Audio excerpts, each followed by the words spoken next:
আসসালামু আলাইকুম ওরহমাতুল্লাহি ওবারাকাতুহু।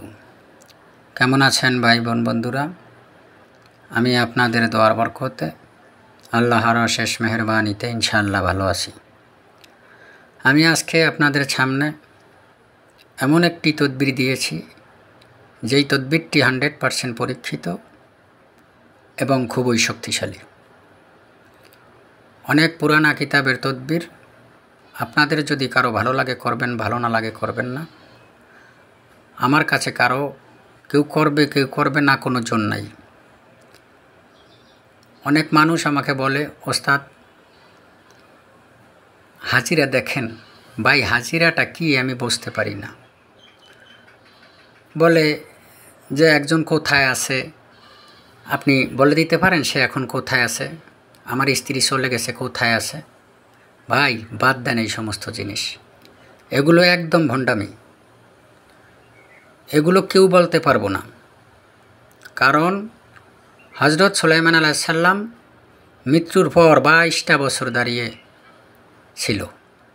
জিনরা কাজ করছে, অথচ জিনরা জানতে পারে নাই।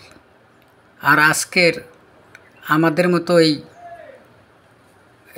ছোটোখাটো মূর্খ মানুষ, এরা বলে দিব আপনার মনের মানুষ কোথায় আছে, আপনার স্ত্রী পালিয়ে গেছে, সন্তান কোথায় আছে। একমাত্র গায়েবের মালিক আল্লাহ। আল্লাহ ছাড়া কেউ এই সমস্ত জিনিস জানে না, জানতে পারে না। আর কিছু জিনিস আছে সাধনার মাধ্যমে, তাও আপনি স্বপ্নের মাধ্যমে জানবেন। তাই আমি আপনাদেরকে অন্যের মনের খবর জানার জন্য একটি তদবির দিয়েছি। আপনারা এই তদবিরটি করেন, ইনশাআল্লাহ ফল পাবেন, উপকার পাবেন। আজকের এই তদবিরটি খুবই পাওয়ারফুল। আজকের তদবিরটি আপনারা আগে সাধনা করে নেবেন, সিদ্ধ করে নেবেন।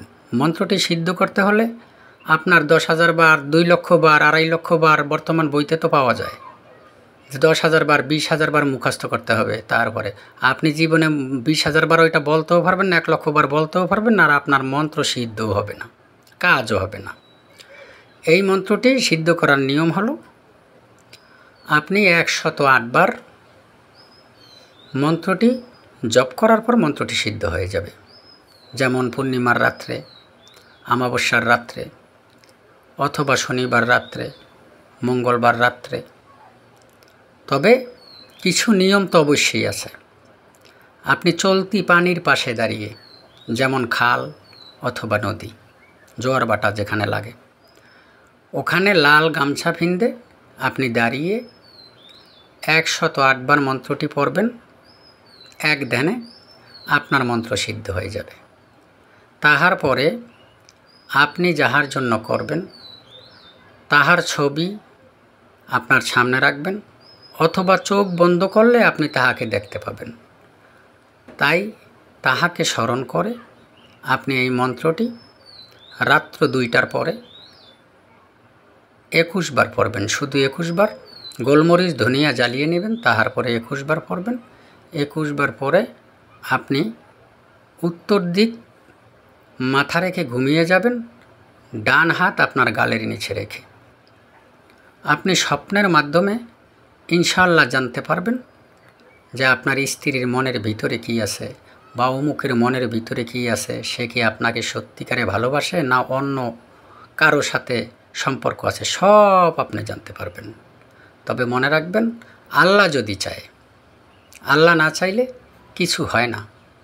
তাই আপনারা আমি যেইভাবে বলেছি সেইভাবে মন্ত্র সাধন করে নেবেন, সিদ্ধ করে নেবেন। তাহার পরে আপনারা কাজ করবেন, দেখবেন সঙ্গে সঙ্গে আপনি ফল পেয়ে গেছেন। আপনারা কাজ করেন, যদি কাজ করে উপকার পান আমার জন্য দোয়া করবেন। আপনারা কোনো সময় কাহারও এই সমস্ত কথা বিশ্বাস করবেন না, হাজিরা দেখা বা কেউ জানতে পারবো বা এত টাকা আপনারে দিয়ে দেই, আপনি একটু জানেন সে কোথায় আছে। সে কোথায় আছে আমি কি করে জানব? সম্ভব না, কোনো কালেও সম্ভব না। কারণ একমাত্র আল্লাহ ছাড়া কেউ গায়েব জানে না। গায়েবের মালিক একমাত্র আল্লাহ। আপনারা বুঝে শুনে চিন্তা ভাবনা করে তাহার পরে কাজ করবেন, শরীর বন্ধ করে কাজ করবেন, ইনশাল্লাহ সঙ্গে সঙ্গে উপকার পাবেন। আপনারা সবাই ভালো থাকবেন, সবাই সুস্থ থাকবেন। কাজ হলে আমার জন্য দোয়া করবেন। আল্লাহ হাফেজ।